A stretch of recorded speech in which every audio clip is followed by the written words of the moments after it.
We begin with the latest on last night's plane crash in suburban New York City that killed two men from here in Northeast Ohio.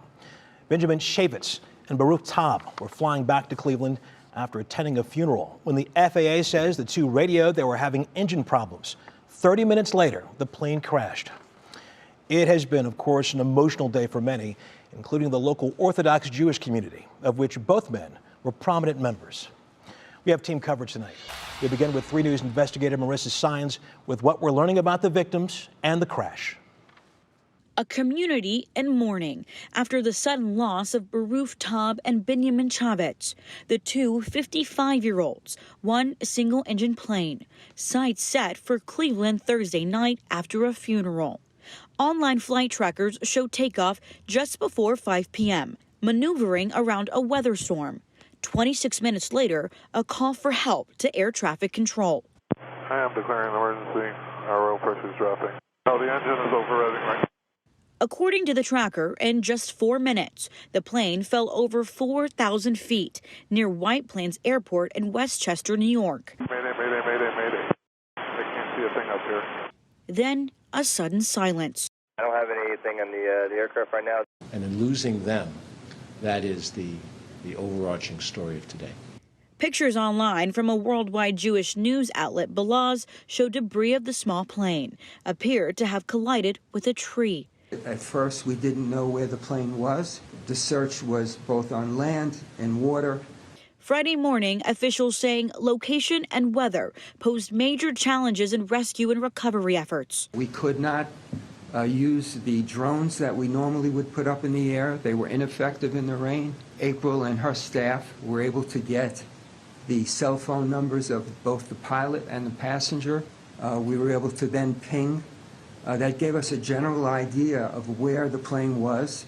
Taub and Chavetz's body flown back to the Cuyahoga County Airport Friday morning, followed by a police escort to Berkowitz-Cumin Funeral Home in Cleveland Heights, where their final arrangements will begin.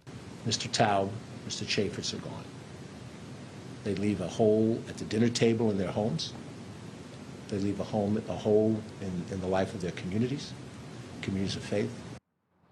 Chavetz's funeral was this afternoon. Taub's funeral is scheduled for Sunday morning. Now tonight, Mr. Chavetz's family has come out saying that he actually sent a message moments before the crash to a friend's WhatsApp group, saying that their plane had, quote, lost engines, and asked his community to pray for him. The message further read, quote, I love you and the kids. I'm sorry for everything I have done. We lost engines. Call and have the community say Tehillim. Tehillim is actually a Hebrew term for Book of Psalms. The family says that Mayday call came in just moments after. Back to you. Okay, Marissa Sines, thank you very much. As you saw in Marissa's report, it was a rainy night in the area of the crash. Betsy's here to take us through the conditions at the time of the accident. Hi, Betsy. Well, this was all about the time we were dealing with thunderstorms here in Northeast Ohio as the cold front was coming through. On the warm front, though, that is what was heading through the New York City metro area, bringing them a lot of rain. They had very murky conditions through the day, a lot of cloud, a lot of light rain. And at the time of the crash, and this is a satellite and radar loop from 4 to 6 yesterday afternoon, you could see that there was a lot of rain in the area, and that rain was beginning to break up and to depart. So the plane left JFK Airport, traveled 32 miles, or at least the Westchester Airport is 32 miles north of JFK Airport. And we know they took kind of a wandering route around there as their emergency started to unfold.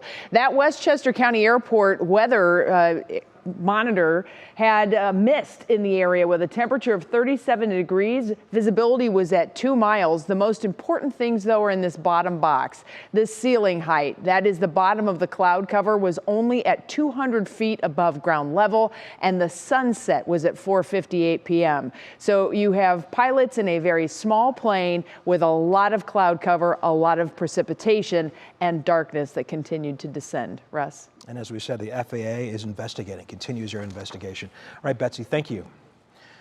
Our team coverage continues now with Carmen Blackwell, who did some digging into the flight school where that plane was registered. She found this is not the first time the school has been involved in a crash.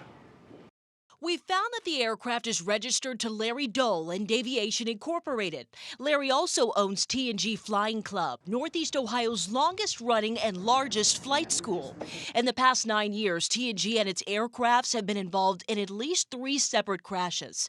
The fatal plane crash back in 2014 that killed 4 Case Western Reserve students in Willoughby Hills. And the crash near Mayfield Middle School last summer, that's August 2022, where Roll was the lead pilot and flight trainer along with a pilot in training and another passenger. All 3 of them walked away from the crash uninjured. The plane crash in New York now marking the 3rd and latest. T&G offers private pilot flying courses. Its offices are at 2 locations, Burke Lakefront and Cuyahoga County Airports. The company advertises on its website that the flight school has trained upwards of 10,000 pilots since beginning operations back in 1976. While the FAA and the NTSB are investigating the crash, what we did find was the latest airworthiness date cited for this plane in particular. It was back in 1998. The aircraft itself is 46 years old. And while this likely wasn't the plane's first and only engine, Dallas area flight expert Robert Katz tells us in order for an aircraft to receive another certificate of airworthiness means something major had to occur to warrant a new certificate. If a new airworthiness certificate is issued, it's usually the result of something else going on with the airplane, such as damage or major repair to the airframe itself. We have tried to reach Roll and T&G Flying Club today, stopping at their offices located both at Burke Lakefront and Cuyahoga County Airports. We even stopped by his home today and still have not heard any word back. We've also tried to reach him by phone and left some messages.